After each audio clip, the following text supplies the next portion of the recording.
കഴിഞ്ഞ ദിവസം എറണാകുളത്ത് വെച്ച് നടന്ന ലിറ്റ്മസ് എന്ന പ്രോഗ്രാമിനെ പറ്റി നിങ്ങൾ കേട്ടിട്ടുണ്ടാകും.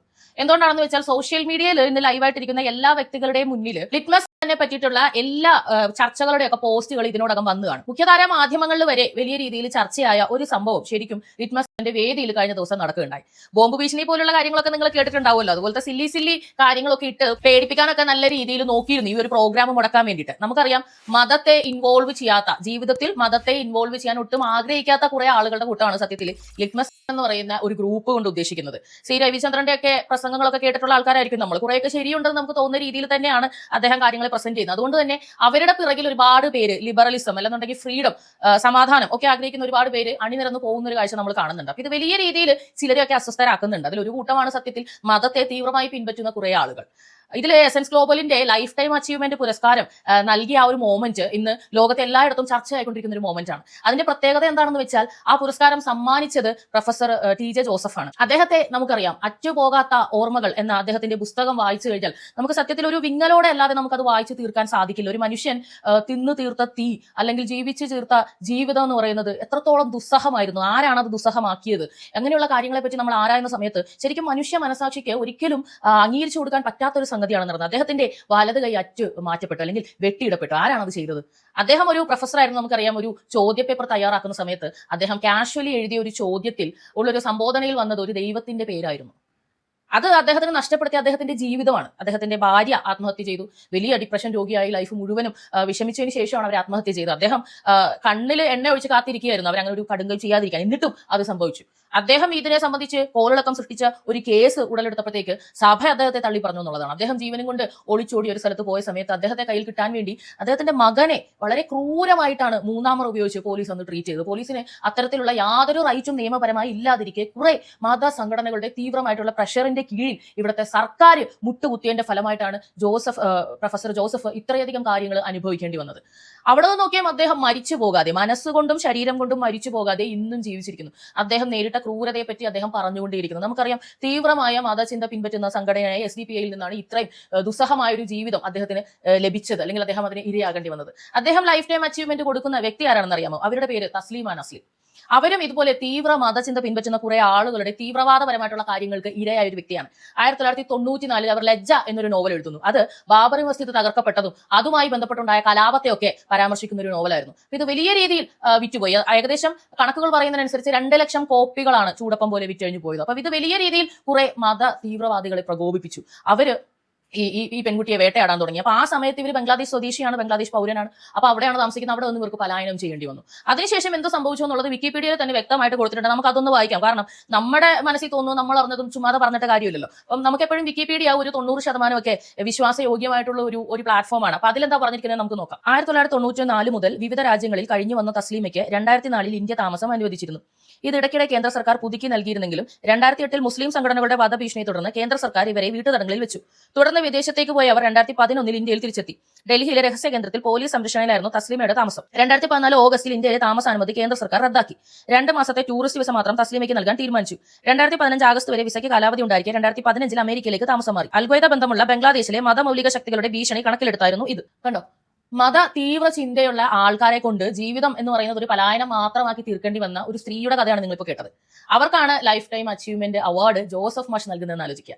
ഇത് ശരിക്കും പറഞ്ഞാൽ ഒരു ചരിത്ര മുഹൂർത്തം തന്നെയാണ് എന്ന് പറയാൻ സാധിക്കും. കാരണം ഇത്രയും നാളുകൾ ഈ മത തീവ്ര ചിന്തയുള്ള ആളുകളെ കൊണ്ട് ദുസ്സഹമായിട്ടുള്ള ജീവിതം അനുഭവിക്കുന്ന വ്യക്തികൾ പോലും അവരെ എതിർത്ത് പറയുന്നില്ല, അല്ലെങ്കിൽ അവരെ പൊതുസമൂഹത്തിന് മുന്നിൽ കൊണ്ടുവന്ന് തുറന്നു കാട്ടാനായിട്ട് ധൈര്യം കാണിക്കുന്നില്ല എന്നതായിരുന്നു. എന്നാൽ ഇന്ന് അതൊരു സ്റ്റേജിൽ വന്നിരിക്കുന്നു, അത് സോഷ്യൽ മീഡിയയിൽ ചർച്ചയാവുന്നു, ലോകം മുഴുവനും വാസ്തവം എന്തെന്ന് തിരിച്ചറിയുന്നു.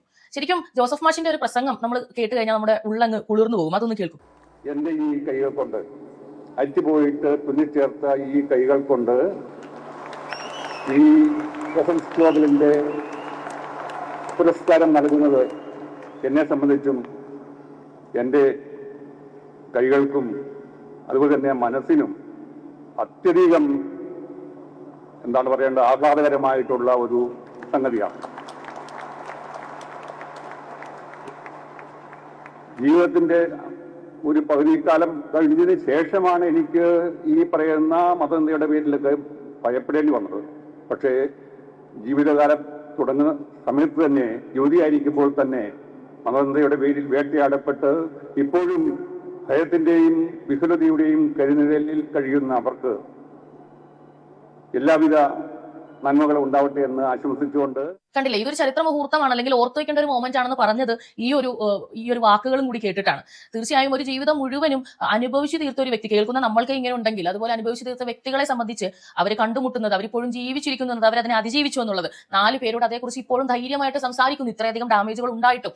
ഇതൊക്കെയും ഒരു ഇന്ത്യൻ എന്ന രീതിയിൽ, ഒരു മനുഷ്യൻ എന്ന രീതിയിലൊക്കെ അവരെ ഭയങ്കരമായിട്ട് അഭിമാനം കൊള്ളിക്കുന്ന ഒരു സംഗതിയാണ്. അത് അവർ ശരിക്കും നമ്മളോടും കൂടി പങ്കുവെക്കുകയാണ്. തീർച്ചയായും നമ്മളും തിരിച്ചറിയേണ്ടതുണ്ട്. നമ്മളും മനസ്സറിയാതെ പല കാര്യങ്ങൾക്കും ചട്ടുകമായി പോകുന്നുണ്ട്. ഇവിടുത്തെ സർക്കാരുകൾ ഇതുപോലുള്ള മത തീവ്ര അനുകൂലികൾക്ക് വഴങ്ങി കൊടുക്കുമ്പോൾ, ഇപ്പോൾ ഹിജാബ് വിഷയത്തിൽ തന്നെ ഇവിടുത്തെ സർക്കാരിന്റെ നിലപാട് എന്താണ്? ഹിജാബ് ധരിച്ചോട്ടെ എന്നാണ് പറയുന്നത്. ഇന്ന് ഹിജാബ് ഇട്ടാൽ നാളെ ബുർക്ക ഇടുമോ, അല്ലെങ്കിൽ മുഴുവനായും മറച്ചു വരുന്ന പാണക്കാട് തങ്ങളുടെയൊക്കെ മർക്കസ് കോളേജിലൊക്കെ ഉള്ളതുപോലെയുള്ള യൂണിഫോമുകളുമായി കുട്ടികൾ ഒതുങ്ങി പോകുന്ന ഒരു കാഴ്ച നിങ്ങളൊന്ന് ആലോചിച്ച് നോക്കിയേ. അപ്പൊ നമ്മൾ ഇടം കൊടുക്കുമ്പോൾ വലുതായി സംഭവിക്കുന്നതാണ് ഇതുവരെയുമുള്ള അനുഭവം. അപ്പൊ നമ്മളത് ശ്രദ്ധിക്കേണ്ടതല്ലേ? ഇത് സംസാരിക്കുമ്പോൾ സംഘി എന്ന് വിളിച്ചത് കൊണ്ട് ആ പ്രശ്നം അവിടെ തീരുമോ? തീർച്ചയായും ഞാൻ ഈ കാര്യങ്ങളെ പറ്റി സംസാരിച്ചു തുടങ്ങുമ്പോൾ, റിയലൈസ് ചെയ്തതിനു ശേഷം ആളുകളും അറിയണം എന്നും പറഞ്ഞുകൊണ്ട് തെളിവുകൾ സംഘടിപ്പിച്ച് സംസാരിച്ചു തുടങ്ങുമ്പോൾ വലിയ രീതിയിലുള്ള ആക്രമണം നേരിട്ട ഒരു വ്യക്തിയാണ് ഞാൻ. അത് സോഷ്യൽ മീഡിയയിൽ നമ്മളിത് പ്രസന്റ് ചെയ്യുന്ന സമയത്ത് ഇത് നിർത്തി പോകാനായിട്ടും അവരത് മാക്സിമം അവരെ നമ്മൾ പുഷ് ചെയ്യാൻ വേണ്ടിയിട്ടുള്ള എല്ലാ സംഗതികളും ചെയ്യും.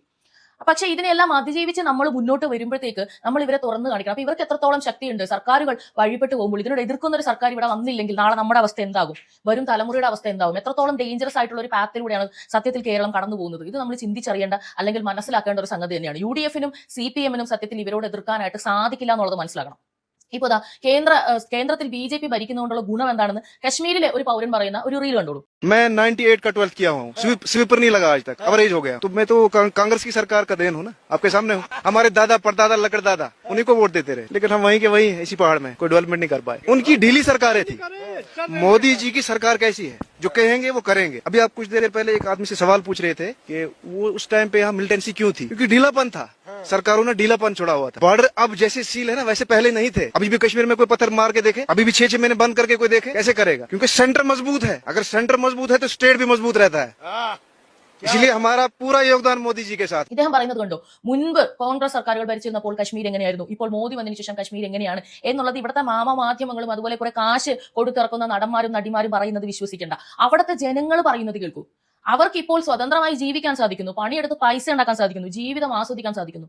മറ്റത് എപ്പോ എവിടെ വെച്ച് വെടികൊണ്ട് വീഴുമെന്നറിയാത്ത ഭീതിയോടുകൂടിയാണ് അവർ ജീവിച്ചിരുന്നത്. അതിന് കാരണം എന്താണെന്നാണ് ആ ചെറുപ്പക്കാരൻ പറയുന്നത്. ഇവിടുത്തെ സർക്കാരിന് ധൈര്യമുണ്ടായിരുന്നില്ല, അയഞ്ഞതായിരുന്നു. എന്നാൽ മോദി വന്നതോടുകൂടി എല്ലാം മാറി. അപ്പൊ ഒന്ന് മനസ്സിലാക്കുക, കേരളത്തിന്റെ ഇപ്പോഴത്തെ യഥാർത്ഥ അവസ്ഥയ്ക്ക് കാരണം ഈ അയഞ്ഞ സർക്കാരുകളാണ്. അവരിൽ നിന്നും വ്യത്യസ്തമായി കുറച്ചുകൂടി ആർജവമുള്ള, നട്ടെല്ലുള്ള, ധൈര്യമുള്ള തീരുമാനങ്ങൾ നടപ്പിലാക്കാൻ പ്രാപ്തിയുള്ള ഒരു സർക്കാർ അധികാരത്തിൽ വന്നാൽ മാത്രമേ പഴയ കേരളം ഇനി സാധ്യമാവുകയുള്ളൂ. BJPക്ക് അല്ലാതെ വേറെ ആർക്കാണ് അത് കഴിയുക? എന്റെ അഭിപ്രായത്തിൽ BJPക്കാണ് അത്തരത്തിലൊരു കണ്ടലുള്ളത്. CPM-ന്റെ നമുക്കറിയാം, നവകേരള യാത്ര നടന്ന സമയത്ത് അത് തടയാൻ വേണ്ടിയിട്ട്, അല്ലെങ്കിൽ കരിങ്കൊടി കാണിക്കാൻ വേണ്ടിയിട്ട് ഇറങ്ങിയ യൂത്ത് കോൺഗ്രസ് പ്രവർത്തകർ ഒരു ദാക്ഷിണ്യവും ഇല്ലാതെ കുറെ CPM വോളണ്ടിയർമാർ ഹെൽമെറ്റിനും ചെടിച്ചട്ടിക്കൊക്കെ അടിച്ച് തലകുട്ടിക്കൊക്കെ ചെയ്യുണ്ടായി. വലിയ രീതിയിലുള്ള ആക്രമണം ഉണ്ടായി. എന്നാൽ യുവമോർച്ചക്കാർ ഒരു സൈഡിൽ ഇറങ്ങി. ഈ CPM-കാർ ആരും അവരെ തല്ലാൻ, ഈ മറ്റവരെ തല്ലാൻ വന്നതുപോലെ വന്നില്ല എന്ന് മാത്രമല്ല, വന്നവർക്കൊക്കെ ധ്വജം വെച്ചിട്ട് നല്ല അടി കിട്ടുകയും ചെയ്തു തിരിച്ച്. അപ്പൊ ഇത് കേസാക്കാൻ പറ്റാത്ത പോലെ അതും കേസായില്ല എന്നതേ ഉള്ളൂ. അപ്പൊ നിങ്ങളൊന്ന് ആലോചിച്ച് നോക്കുക, എതിർത്ത് നിൽക്കാൻ അടിയെങ്കി അടി, വാക്കെങ്കി വാക്ക് എന്ന് ധൈര്യമുള്ള ഒരു സർക്കാർ BJP അല്ലാതെ വേറെ ഏതെങ്കിലും ഉണ്ടെന്ന് നിങ്ങൾക്ക് തോന്നുന്നുണ്ടോ? നിങ്ങളുടെ അഭിപ്രായം കമന്റ് ചെയ്യൂ. തുടർന്ന് കാണുക പോളി ന്യൂസ്.